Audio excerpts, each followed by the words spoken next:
Mesdames et messieurs, bienvenue sur la télé-école, la chaîne 100% éducative. Vous êtes sur le plateau de Science Tech, qui est l'émission qui aborde tous les sujets scientifiques et technologiques.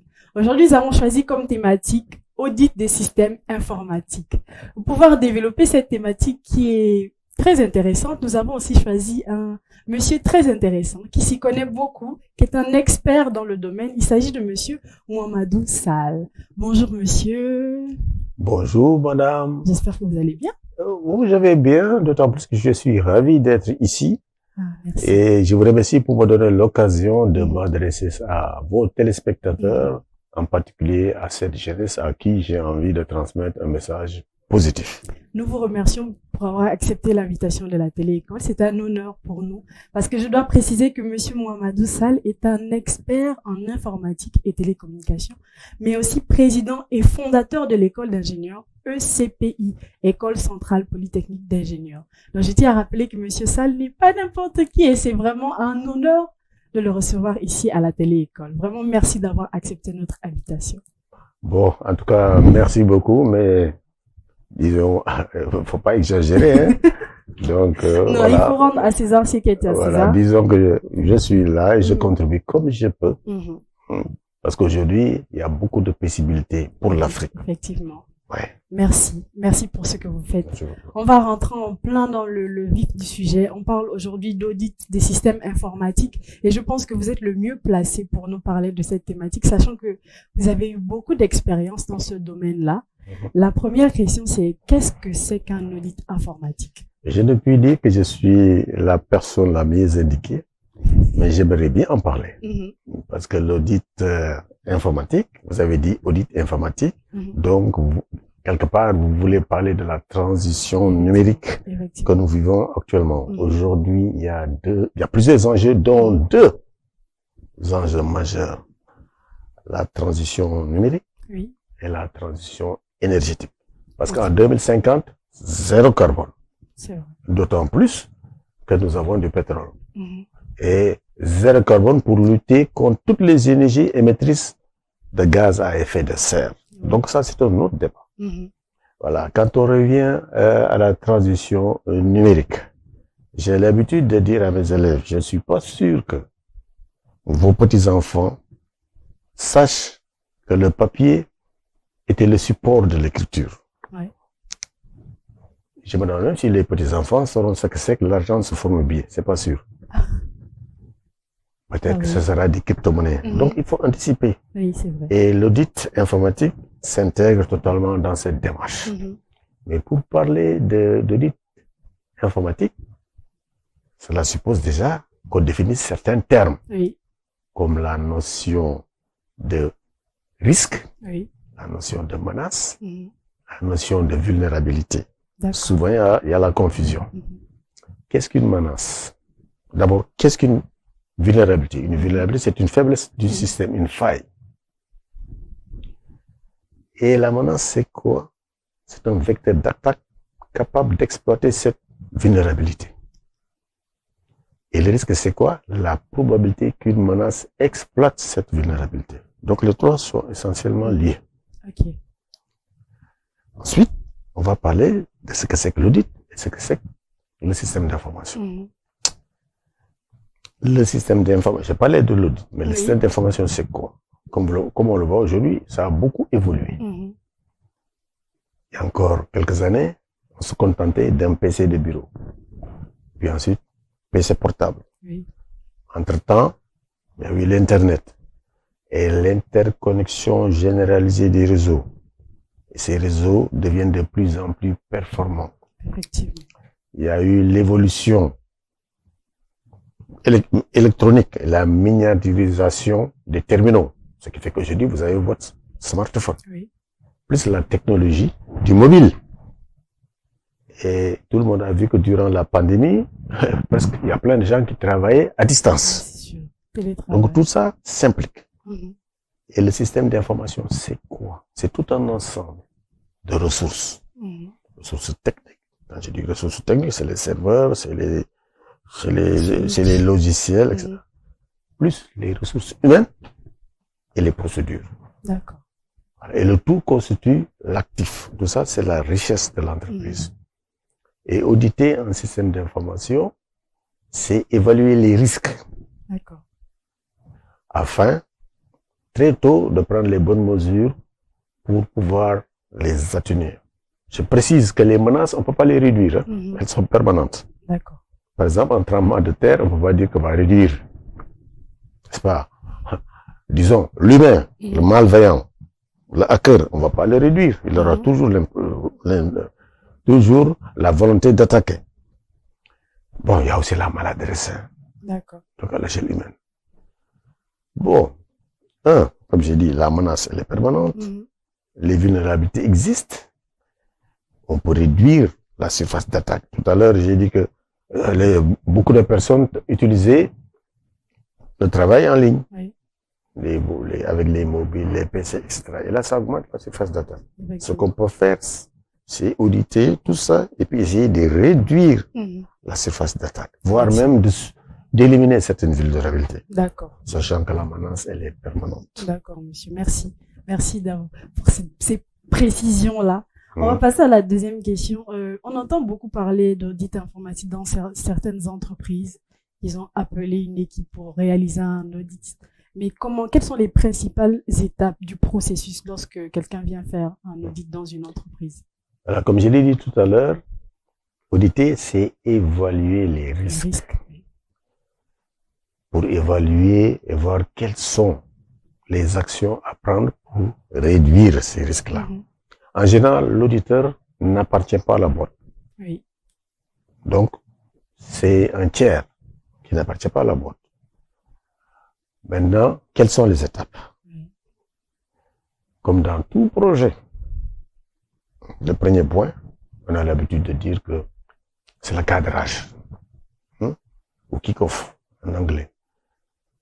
Mais, disons, ou bien la phase d'initialisation. Dans cette phase d'initialisation, ça demande une petite rencontre avec le client pour, définir les objectifs, le périmètre, les prérequis, définir un certain nombre de points.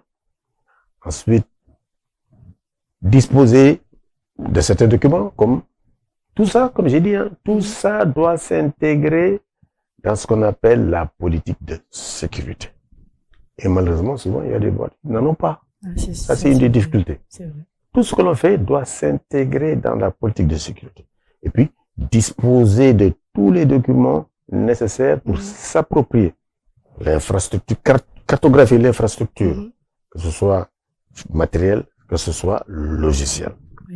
Et à partir de là, choisir une méthodologie. Ça, c'est la première étape. D'accord. Si vous voulez même, on peut l'appeler, comme j'ai dit, cadrage, kick-off, ou bien plan. Vous allez, si vous regardez vous verrez dans le processus d'amélioration continue ce qu'on appelle le PADC, plan. C'est la première phase, plan. Ensuite, le suivant, c'est action. La phase d'audit. La phase d'audit, d'abord, qui repose souvent, comme je l'ai dit, c'est important d'avoir une politique de sécurité. Le respect des procédures, la conformité par rapport aux bonnes pratiques, en général normalisées. Bon, souvent, on a sa checklist, et puis on vérifie s'il y a des éléments de preuve qui permettent d'en déduire la conformité. Ça, c'est la phase plus ou moins statique. Voir si les bonnes pratiques sont respectées. Et comme j'ai dit, s'il n'y a pas de politique de sécurité, c'est pas évident du tout. Et en général, cette politique de sécurité, puisqu'on parle d'audit sécurité, souvent il y a des normes. Et la norme la plus célèbre aujourd'hui, c'est la norme ISO 27001. Version 2022. Il y a eu la version 2013. Mais la version 2022, avec moins de contrôle, mais pertinent. D'accord. N'est-ce pas? Les points de contrôle sont pertinents. Je pense que je dis, c'est pas le moment de rentrer dans les détails. Donc, on planifie, de la première phase. 2, on agit. Très bien. Là, il va falloir analyser tout ce qu'on a trouvé. On fait des recommandations, plan d'action. Et puis, on continue tout ça dans le sens de l'amélioration continue. Une phase extrêmement importante qu'on a tendance à négliger, c'est les tests de vulnérabilité. C'est-à-dire, là, j'ai fait l'audit, je dirais audit statique. Ok. Maintenant, il faut faire les tests dynamiques. C'est-à-dire, être sûr et certain qu'on peut essayer d'exploiter ces vulnérabilités potentielles qu'on a détectées. Voilà. Donc, c'est ce qu'on appelle les tests de vulnérabilité, voire, ou bien tests d'intrusion. Malheureusement, souvent c'est négligé. D'accord. Souvent c'est négligé, ça, il faut le faire. Voilà. Et là, donc voilà, c'est ça, ce sont les 4 phases, en général, hein. Mais avec l'expérience, bon, on peut, surtout comme je l'ai dit, hein, il y a des boîtes qui n'ont même pas de politique de sécurité. Imaginez, vous avez, attention, hein, quand vous faites l'audit, c'est pas que il y a l'infrastructure, il y a le logiciel installé, mais il y a aussi le logiciel développé. Et ça, c'est autre chose. Vous avez du code avec des centaines de milliers de lignes de code. Voilà. Test d'intrusion, oui, mais il faut tester le code. Et pour tester le code, je suis content quand même que dans le 27001 2022, on parle de la sécurité du code, ce qu'on appelle le secure coding. Et je précise, on parle toujours de nouvelles technologies. Pour moi, nouvelle technologie, c'est le logiciel et la cybersécurité. Il faut être maître du logiciel. Aujourd'hui, on parle de Google, d'Amazon, c'est le logiciel, c'est pas autre chose. Intelligence artificielle, c'est le logiciel. Cybersécurité, c'est le logiciel. Je parlais tout à l'heure de système d'information. Système d'information, c'est 20% de matériel, 80% de logiciel, et ces 20% de logiciel, de matériel, c'est du logiciel qui les pilote. Et les vulnérabilités sont essentiellement logicielles. C'est pas moi, en tout cas, le conseil que je donne aux jeunes, aujourd'hui, c'est pas comme hier, où, pour se documenter, il fallait un budget. L'information est disponible. L'information disponible, c'est chez Google et disponible ici, dans l'Internet. Donc, il faut organiser le tout. Bon, je salue quelques initiatives, hein, parce que je sais que il y a la fondation Mastercard qui a financé le coding. Hein. Je trouve que c'est bien. C'est bien. Mais réaliser au logiciel, c'est toute une procédure. C'est pas j'ai fait un site web, hein, ça va bien au-delà. Voilà. Donc voilà, grosso modo, pour conclure, la maîtrise du logiciel, maîtrise de la cybersécurité pour que les jeunes Africains soient au même niveau que Google et autres, hein, ce qu'on appelle les GAFA. Et ça, c'est possible. Ok, monsieur, nous allons passer sur la 3e question. Comment évaluer l'efficacité des contrôles internes lors d'un audit des systèmes informatiques? Tout à fait. Donc, tout à l'heure, je disais qu'il y avait, grosso modo, 4 phases. On planifie, on audite, on fait un certain nombre de recommandations. Durant l'audit, on vérifie les bonnes pratiques par rapport à la conformité, souvent basée sur une norme. Et après cet audit simple, comme je le dis, eh ben, il faut passer à des tests d'intrusion. Pour faire tomber, si toutefois le système, on va le secouer. Bon, c'est pourquoi d'ailleurs on parle souvent de Blue Team. Blue Team, ça veut dire l'équipe en bleu. C'est l'équipe en bleu chargée de la défense. Donc, d'appliquer les bonnes pratiques, de faire les bonnes configurations. Bon, souvent il y a un challenge entre Blue et Red. Et Red Team, eh ben, eux, ils tentent de faire tomber le système. Ok, je vois. Je comprends. Donc, comme j'ai dit, il y a un certain nombre de bonnes pratiques, n'est-ce pas? Que ce soit par rapport au logiciel acheté, surtout quand on l'a acheté, et aux équipements et autres. Souvent, c'est des paramétrages. Et puis, je disais, au niveau logiciel, le développement logiciel, eh ben, il faut bien coder, hein. Je vois. D'ailleurs, la preuve, la meilleure méthode pour attaquer un système, c'est de passer par le site web. Et là, je me réjouis parce que dans la nouvelle norme d'ISO, eh ben, il y a des recommandations pour renforcer le site web. Pourquoi? Parce que le site web, il suffit que j'ai un navigateur HTTP, je me connecte. Donc, j'ai l'application cliente. Et si, je dis bien le code qui a permis de réaliser. Le site est mal écrit, mais vous rentrez dedans. Effectivement. Vous récupérez les mots de passe. Vous faites ce que vous voulez. Hein. Donc, il y a des recommandations, et cette fois-ci, il y a des recommandations. 1, pour protéger le site. 2, secure coding. Codage sécurisé qui va bien au-delà du frontal. En fait, le site web, c'est le frontal. Parce que toute donnée reçue, quand vous faites des programmes, est par définition suspect. D'accord. Là, par exemple, vous vous attendez à recevoir un numéro de téléphone. Attention, quand vous êtes avec votre navigateur, vous rentrez votre code, on s'attend à ce que vous rentrez des données, mais le malveillant, il peut envoyer des commandes. On vous demande un numéro de téléphone, vous écrivez n'importe quoi pour attaquer le système. Donc, il faut qu'on vérifie à chaque fois le long le parcours du traitement des données, à chaque fois vérifier. Tout ça, ça fait partie du secure coding. Au cours de votre expérience, est-ce qu'il est arrivé qu'il y ait des entreprises qui ferment après avoir été auditées? Bon, qui ferment, ça, je n'ai pu dire, mais ce que j'ai dit, hein, moi, il m'est arrivé d'auditer. Je ne vais pas citer de nom. Hein. D'auditer des projets où il y avait des incidents. Parfois, il y en a un, ça a fait l'objet d'un article. Quand je suis allé là-bas, j'ai regardé. Deux incidents. Un, j'estime qu'on a laissé les développeurs faire ce qu'ils voulaient. Mais l'autre, c'était le client. C'était quoi? Il y avait le portail du client. À partir du portail du client, on attaque l'appli. Le projet qu'on avait réalisé, erreur. Qu'est-ce qui s'est passé? Ce qu'on appelle la session.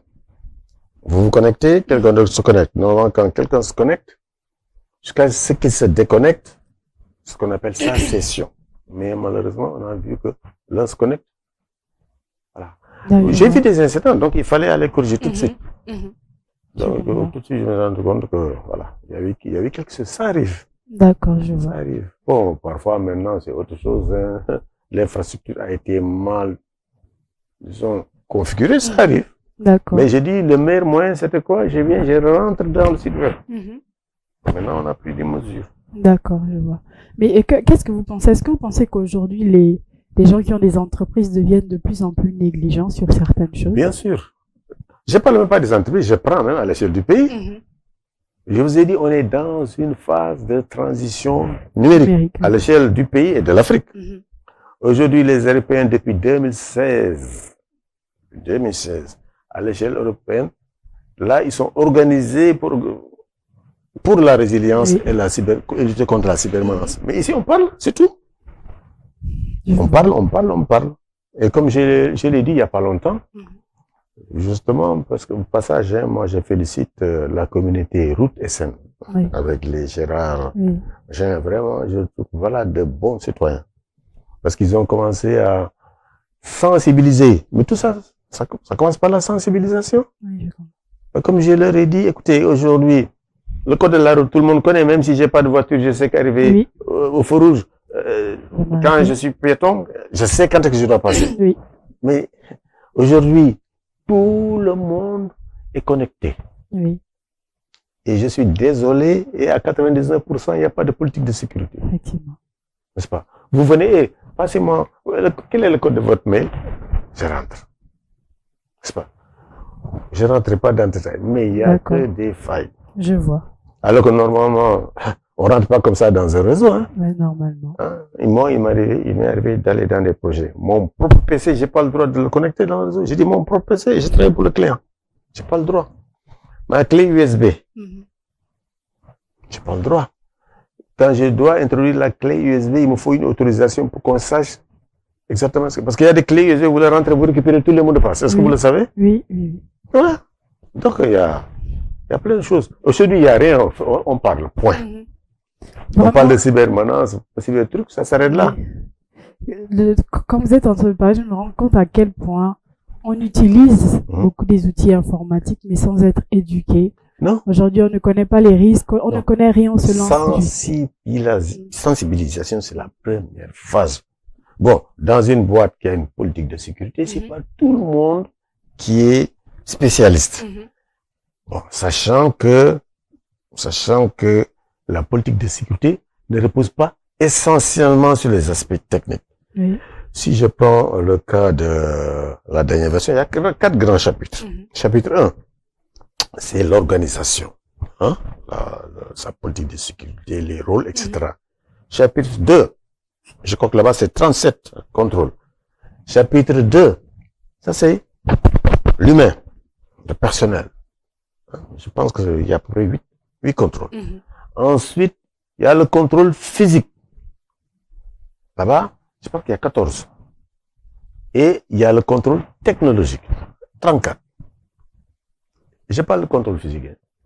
Par exemple, vous savez, en fonction de la sensibilité des projets, bon, tout le monde a son badge, hein. J'ai mon badge, mais en fonction de la sensibilité, mon badge peut ouvrir telle porte ou telle porte. Je ne peux pas aller n'importe où. Ça, on l'a intégré maintenant dans la nouvelle norme. Ça n'existait pas. Ou bien, par exemple, bon, c'est ce qu'on appelle, bon, ça c'est autre chose. Data masking, c'est autre chose. C'est-à-dire, anonymisation des données. Souvent j'entends parler, oui, mais données personnelles. Je dis, quelqu'un qui réalise un logiciel, il n'a pas le droit. Par exemple, il fait un logiciel pour Télésystème, pour, comment dirais-je, Télé Sénégal ou Orange. Dans le logiciel, il voit un numéro de téléphone. Alors que c'est lui qui, à partir de ce numéro-là, il n'a pas le droit de remonter pour savoir que c'est à vous. Il ne doit pas. Et pourtant, on lui donne des données de production pour faire des tests. Mais ces données, il faut les anonymiser. Et je ne parlerai pas de compte bancaire. Hein.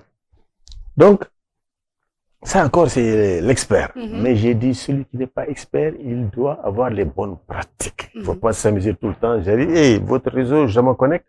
Et puis, je vois souvent les gens qui viennent, qui branchent, qui chargent. Et ça, c'est général. Chargent leur téléphone. Comme ça. Partout, dans tous les services. Je viens, je charge. Attention. On ne vient pas et on charge. Parce que non, quand tout est câblé, on ne connecte pas n'importe quoi. Il y a même certaines prises qui sont spéciales. Et il y en a d'autres. Mais vous venez, vous ne faites pas partie du réseau, vous connectez votre... Je vais charger mon téléphone. Ou bien pire. Vous allez voir dans les normes, maintenant, on parle de fuite d'informations. C'est tellement facile, je prends mon téléphone et je commence à photographier des documents. Attention. Et ça, souvent, les gens le font. Je viens, je photographe. Attention, c'est pas comme ça. Voilà. Donc, sensibiliser, au-delà des aspects techniques, hein, sensibilisation. Comme je l'ai dit, c'est le code de la route, même si je ne connais pas. D'accord. Donc, je dois être sensibilisé, même si je ne suis pas expert. D'accord. Voilà. Merci, monsieur. Quels sont les défis courants que les auditeurs font face lors des audits informatiques? Je l'ai abordé un peu. Vous voulez auditer dans la première phase, que j'ai appelé plan, mais prise de connaissance. Je viens, est-ce que vous avez politique de sécurité? Rien. Documentation? Rien. Transparence? C'est compliqué. Oui, il faut de la transparence. Surtout, si vous avez quelques activités dans le cloud. Hein? Ça, il faut avoir des infos. Oui. Transparence par rapport à l'hébergeur de cloud, du cloud, etc. Savoir quelle est l'infrastructure en place. Quelles sont les applications, quels sont les microservices. Il faut tout avoir pour que vous puissiez auditer. Ça, c'est une chose. Mais test d'intrusion, c'est autre chose. Parce que test d'intrusion, parfois il y a des tests d'intrusion, les ingénieurs ne savent même pas. Ouais. Voilà. Parfois, comme j'ai dit, hein, l'audit, souvent, c'est dynamique, c'est statique. Mais les tests dynamiques, n'est-ce pas, pour identifier les vulnérabilités, il y a plusieurs façons. D'accord. Oui. Donc, les tests d'intrusion en mode blanche, c'est-à-dire, on sait qu'il y a un tel qui va venir faire les tests, etc. Il vient, voilà, le service informatique est là. Il a les logins, les mots de passe. Bien, en mode gris. On lui donne juste peut-être le mot de passe et on laisse se débrouiller. Ou bien, rien du tout. Ils savent même pas qu'il y a quelqu'un qui est dans l'Internet qui attaque le système. Mais, attention, avec l'autorisation du client, de la direction. Je ne conseille à personne de faire des tests d'intrusion, soit sans autorisation écrite. Et puis savoir quelle est la plateforme qu'on va attaquer. Parce que si aujourd'hui vous attaquez la plateforme de production et que cette plateforme tombe, vous êtes responsable. Je vois. Oui. Donc il faut que le client d'accord. Très bien. Donc voilà, c'est telle plateforme, vous êtes autorisé. Si c'est en boîte blanche, boîte noire, boîte grise, vous faites les tests. D'accord. Ça dépend. Il y a certains films américains qu'on regarde et quand il y a un auditeur qui arrive dans l'entreprise, on remarque qu'il y a des gens qui ont le cœur qui tremble, ils ne sont Justement, pas très aimés. Vous n'êtes pas la bienvenue. Est-ce que c'est la réalité? Mais oui, vous n'êtes pas la bienvenue. Mais c'est dû à quoi? Au fait, ils savent même qu'il y a déjà des failles. Oui, non, c'est même pas ça, les gens. Moi, je vais pas citer des exemples. Moi, entre autres, moi, j'étais dans une grande boîte où je ne faisais pas que ça. Je faisais partie des experts qui intervenaient en transverse. Donc, il m'arrive, on dit, ah, là, il va falloir, là, comme il y a telle appli, tel projet, on va le faire évoluer. On va le faire, il faut voir l'état de l'existant. Effectivement. Je regarde. Il est arrivé que vous vous trompiez? Tromper, non, je vous cite juste un exemple. Je viens auditer. Attention, je ne vais pas citer de projet parce que je vais pu citer. La charge va augmenter, machin truc, donc il faut revoir. Je viens tout de suite, je dis non, c'est pas un problème de charge, c'est un problème de conception. On reprend la conception. 2 semaines après, on revoit, mais il était là il n'y a pas longtemps. Faille, mais découvert par le client. Voilà, donc il faut aller remonter, voir ce qui s'est passé. Ça arrive. Attention. Par contre, quand il y a un incident de sécurité, attention, il n'y a pas que l'expert technique. Il y a les champions du droit qui viennent aussi. Ah oui. Parce que dans la politique de sécurité, il n'y a pas que les aspects techniques. Il y a technique, il y a juridique, économique bien sûr, et puis humain. Parce que parfois, c'est une maladresse, ça arrive. Tu vois. Ou bien le hacker extra. Parfois, la personne n'a pas été formée, tout ça, ça arrive. À ce moment-là, attention, il y a le juriste. Je vois. Quand il y a un incident, qu'est-ce qui s'est passé là, qui s'est tracé, qui a fait quoi, l'imputabilité, tout ça, il faut voir. D'accord. Aujourd'hui, est-ce que l'intelligence artificielle vous aide, vous les auditeurs? Oui, disons que c'est un couteau à double tranchant. D'un côté, il permet de renforcer la défense, mais ça reste que détecter les comportements suspects, mais de l'autre, attention. Les hackers, c'est des gens compétents. Ils peuvent l'utiliser aussi pour attaquer le système. Donc, c'est couteau à double tranchant. Mais beaucoup plus, disons, pour la cyberdéfense, mais comme pour l'attaque aussi, attention. C'est possible. C'est compliqué. Oui. C'est vraiment, vraiment compliqué. Votre métier n'est pas facile. Surtout moi, dans les films, c'est pour ça que j'ai même pris cette thématique dans les films lorsqu'un auditeur arrive, mais ça tremble. Et souvent, il arrive même que le hacker soit de l'entreprise même. C'est le plus gros risque. Le plus gros des risques dans un projet en général. Risque humain. C'est toujours risque humain. Surtout quand la personne est en interprétation. Tout à l'heure, je vous ai dit, écoutez, quelqu'un qui lit un code, il trouve dans le code un numéro de compte ou n'importe quoi. Ou bien qui place quelque chose. Attention. Tu vois. Attention, attention. Le plus gros des risques, c'est toujours le risque humain. Toujours. Par expérience. Hein. Oui. Mais au-delà des aspects sécurité, j'ai dit pour autre chose, je peux citer plein de projets. Toujours le risque humain. Je vois. Il y a toujours des risques humains, risques techniques, risques économiques, risques juridiques. Humains. Tout le temps. D'accord. Tout le temps. On a parlé d'audit des systèmes, mais on va revenir sur vous, Monsieur Mouhamadou Sall. On a dit pendant la présentation que vous êtes expert en informatique et télécommunications.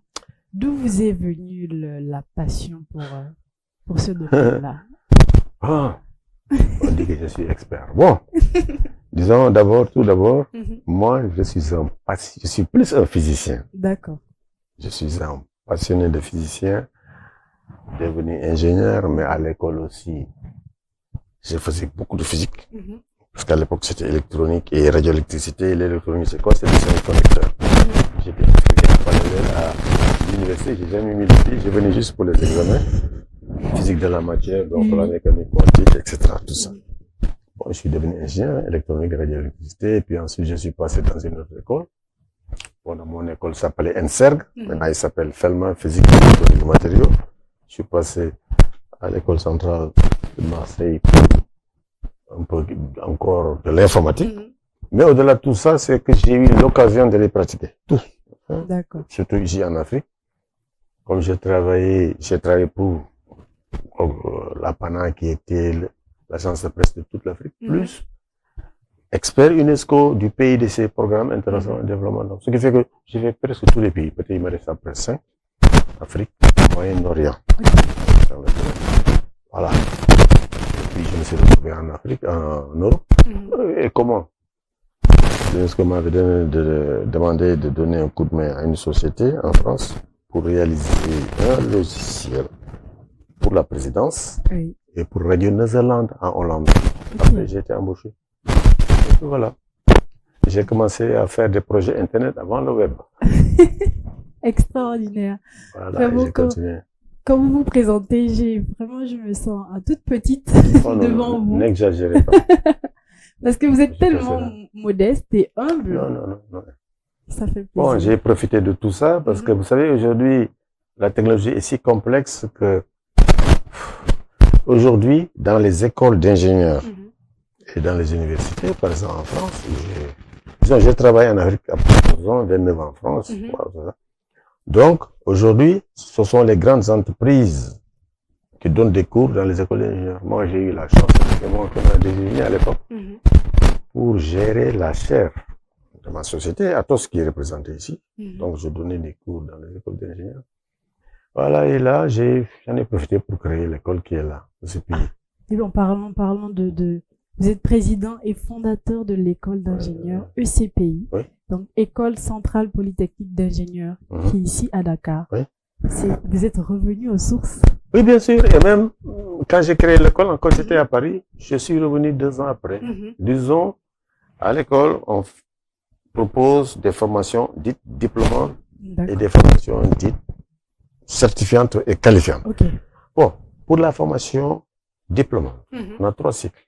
D'accord. Un bachelier peut venir faire la prépa. Je précise que c'est notre 6e année d'existence. Donc, en 2 ans, il fait la prépa. C'est le même programme que les programmes en France. 12 heures de mathématiques par semaine, 6 heures de physique, etc. D'accord. Maintenant, l'élève, au bout de 2 ans, qui réussit, il a 3 possibilités. Par défaut, il va intégrer notre cycle ingénieur 3 ans après la prépa.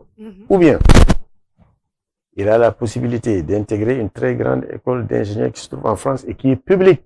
D'accord. Je précise, publique. Cette école-là, pour l'intégrer, il faut passer par les concours. Non, sauf 2 prépas dans le monde. Il y a la prépa du lycée Jean Moulin et sur l'international, notre prépa. D'accord. Donc, chaque année, il y a une prépa. Voilà, les élèves intègrent cette école-là. Ils ne sont plus nos élèves. Ils ont le diplôme de l'école. D'accord. Tout autre élève qui veut, il est obligé de passer par le concours. Ça, c'est 1. Comme j'ai dit, 1, il peut intégrer le cycle ingénieur. 2, il peut aller à l'école partenaire, qui est une école publique, je précise.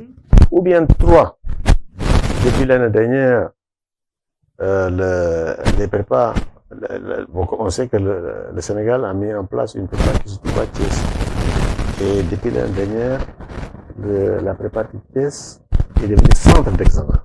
Donc, nos élèves peuvent aller passer l'écrit là-bas. Mais attention, l'oral, il faut aller à Paris. D'accord. Ça, c'est 1. Maintenant, pour celui qui est là-bas, il peut faire le BTS. Précision. Je disais qu'on est dans une phase de transition numérique. Et je précise que cette phase de transition numérique concerne tout le monde. C'est pas que pour les ingénieurs, attention. Pas seulement pour les spécialistes. J'ai dit tout le monde.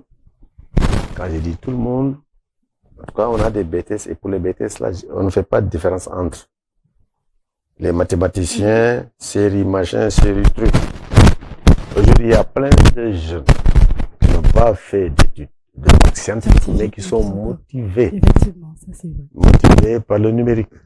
Ces jeunes-là, on leur tend la main, on les forme pendant 2 ans. Eux, ils vont beaucoup apprendre du métier. Ceux de la prépa, c'est des champions de mathématiques. Au bout de 2 ans, on les met ensemble. L'un aura l'avantage de mieux maîtriser l'outil. L'autre, c'est le grand scientifique. Mais ils se retrouvent à la fin. Donc, pas de barrière. Je vois. Voilà. Bon, nos ingénieurs qui sont dans le domaine, en fait, nos élèves ingénieurs, pour le moment, l'école, c'est un polytechnique, mais pour le moment, on démarre avec le numérique, c'est une question de moyens. Après, il y aura autre chose, l'énergie, autre chose. Donc, là, on répond à une demande. On répond à une demande parce qu'aujourd'hui, le numérique fait partie intégrante, en tout cas intégré dans toutes les activités. Effectivement. On ne peut pas s'en passer. Aujourd'hui, grâce au numérique, il n'y a plus de barrière entre les pays. Je précise et je le dis et je le répète, l'offre d'emploi est une réalité qui transcende les frontières. Effectivement. Voilà. Donc, mais celui qui veut du travail, il peut l'avoir. Il faut qu'il se forme. On peut être formé d'ici, travailler pour les autres, ou bien si vous préférez aller ailleurs, le meilleur des passeports, c'est d'être bien formé et de maîtriser ce que l'on fait. Effectivement. Ça, il n'y a pas de problème. Voilà, donc pour le moment, on délivre 3 diplômes d'ingénieur. D'accord. Ingénieur, soit informatique, soit télécommunication, soit microélectronique appliquée. D'accord. Pour ce qui est de l'informatique, il y a 5 spécialités. Je précise que les élèves, ils savent tout faire. Hein. Je dis, bon, moi, ce qui les différencie, c'est les projets. Il peut dire, bon, moi, je suis expert cybersécurité. Très bien. Je précise que j'en ai qui sont très bons. Ou bien intelligence artificielle. D'accord. Ou bien objet connecté, ou bien big data. Dans tous les cas, quelle que soit son option, il sait tout faire. Ça, c'est parce que j'estime qu'un ingénieur, il doit faire face à des complexités. Pour cela, il faut qu'il soit doté d'une compétence pluridisciplinaire. Voilà. Pour le BTS, je reviens. Voilà. Aujourd'hui, on délivre des BTS en cybersécurité. Bon, l'État a organisé le 2e examen il n'y a pas longtemps, au mois d'août. On a des ingénieurs en cybersécurité. BTS, pardon, excusez-moi. Mais ces BTS-là, moi, je les prends en cycle ingénieur. Là, on va démarrer, quoique on le fait en cycle ingénieur, mais on va démarrer BTS intelligence artificielle. D'accord. Bon, on peut faire, bon, nous, on va faire un BTS aussi en système. En fait, c'est logiciel embarqué, on l'a transformé en système, mais c'est pas grave, parce que dès qu'on met système, on a tendance à éliminer ceux qui n'ont pas fait science. Mais c'est pas grave. C'est pas grave, pourquoi? J'étais très fier quand j'ai vu notre satellite qu'on a lancé. Ah, c'est vrai. On va revoir le programme. On est autorisé, hein. On va le prendre, donc on va former nos jeunes là. Voilà, un peu dans l'embarqué, les satellites, hein. Savoir quels sont les différents types de satellites. Géostationnaires jusqu'aux satellites de télécommunication. Et puis voilà. Un peu de microélectronique, hein. On va faire un peu de microélectronique. Tout ça. Donc on est là, nous on tend la main vers la jeunesse. Il faut qu'ils sachent que du travail, il y en a. C'est vraiment ce que j'applaudis vraiment. Parce que vous êtes vraiment acteur dans le changement, l'éducation de la jeunesse aujourd'hui. C'est compliqué parce que je trouve que la jeunesse aujourd'hui est un peu délaissée à elle-même. Et ça fait toujours plaisir de savoir qu'il y a nos papas qui sont là, qui essaient de nous recadrer et de nous prendre la main. Bon, comme je disais, hein, moi, certes, on a des relations en France. Jusqu'à présent, je m'apprête à aller en France pour donner des cours. Donc ça, c'est pas surprenant. Oui. Mais j'ai été agréablement surpris il y a 2 ans. Nous n'avons aucune relation avec le Canada. Il y a une de nos élèves tellement motivée par la cybersécurité. Chaque fois, elle fait un projet. J'ai dit, mais où est-ce qu'elle est? Elle est au Canada. Elle a eu son BTS quand elle est au Canada, quand on a vu tout ce qu'elle a fait. Elle devait faire licence, on l'a accepté en master. Wow. Cybersécurité. Donc, il faut que les gens sachent qu'aujourd'hui, l'information est disponible pour tout le monde. C'est vrai. L'information est disponible chez Google, c'est l'information qui est disponible ici. Vous n'avez pas besoin d'aller acheter des livres. Effectivement. Maintenant, quand on est motivé, on s'en sort. Oui. Pas la peine de prendre la direction de Nicaragua sans formation. Vraiment, nous tirons à la fin de notre émission, mais vraiment, elle a été très belle. Merci beaucoup, Monsieur Mohamed.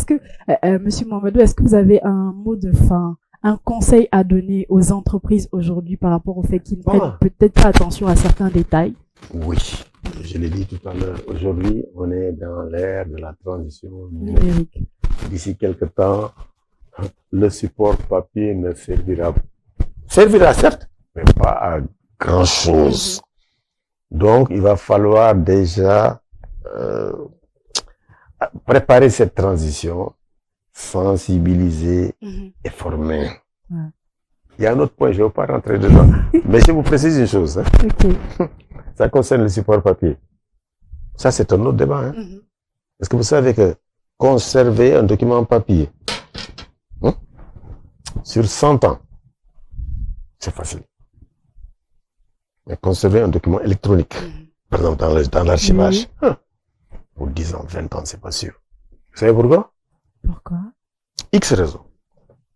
Le logiciel qui a permis de créer ce document. Aujourd'hui, vous faites un document avec Word qui vous dit que dans 20 ans, il y aura peut-être un autre logiciel. Attention. Attention parce que, vous savez, le cycle de vie du document dépend de l'évolution technologique.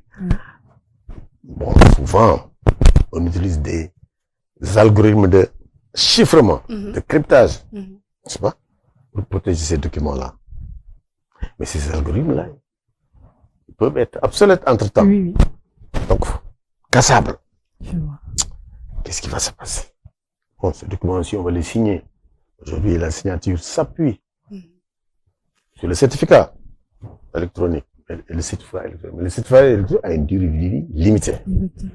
Pour des raisons. Ça, c'est un autre débat.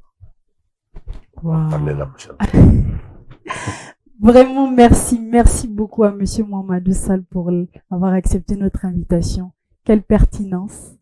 Quelle belle émission. Vous exagérez. Et je sens que vous êtes tellement chargé. Il y a beaucoup de choses à savoir de vous. Vous êtes vraiment un livre ouvert. Et merci. Bon. Merci pour tout le travail que vous faites. En tout cas, merci beaucoup. Comme je l'ai dit, on est là. On tend la main aux jeunes qui veulent s'en sortir. Effectivement. Alors, pour s'en sortir, il faut y mettre la volonté. D'accord. Moi, je ne suis pas de ceux qui disent il n'y a rien dans ce pays, c'est pas vrai. Vous allez dans n'importe quel pays, l'insertion des jeunes, c'est le même problème. Vous quittez ici, vous allez ailleurs, si vous n'êtes pas formé, problème. Alors si vous êtes... Vous savez, quand vous faites quelque chose, que ce soit sport, que ce soit n'importe quoi, faites partie des meilleurs. Oui. Vous avez vu les Kajomane, les présidents et autres. Vous traversez les frontières quand vous faites partie des meilleurs. Que ce soit le sport, que ce soit le travail, que ce soit l'école. C'est le conseil que je peux donner. D'accord. Mais quand on ne veut pas faire l'effort, malheureusement, on ne s'en sort pas. On va finir sur ce mot de fin-là. Vraiment, merci, monsieur. Je rappelle que notre thématique d'aujourd'hui, c'était audit des systèmes d'information. Merci à monsieur Mohamedou Sall pour l'invitation. Je rappelle qu'il est un expert. C'est vrai qu'il ne veut pas l'admettre, mais c'est un expert en informatique, mais aussi président et fondateur de l'école ECPI, désolé. Donc, mesdames et messieurs, merci d'avoir regardé l'émission de Science Tech pour aujourd'hui. On se revoit pour la prochaine fois. Un nouvel invité, une autre thématique. Restez avec nous sur la télé-école. Merci.